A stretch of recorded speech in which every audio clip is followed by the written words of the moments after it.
Hey guys, Mr. Jalapeno here.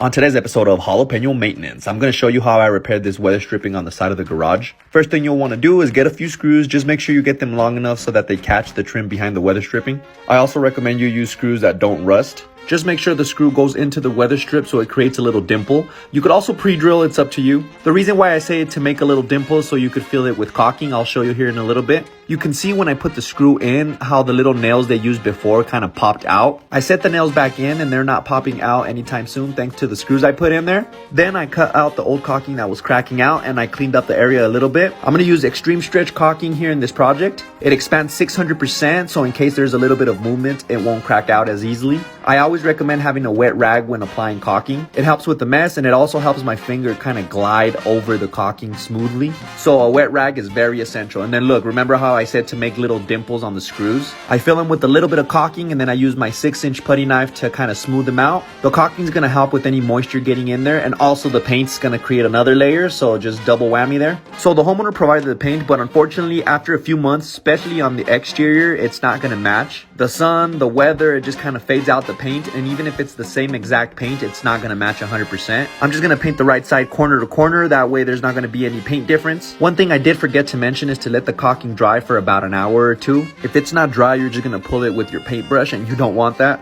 And that's pretty much it. If I would have just painted the bottom of the trim there where I did the repair, it would have been very, very noticeable. That's kind of why I did corner to corner. Better end product, I think. Jalapeno Solutions. Boom.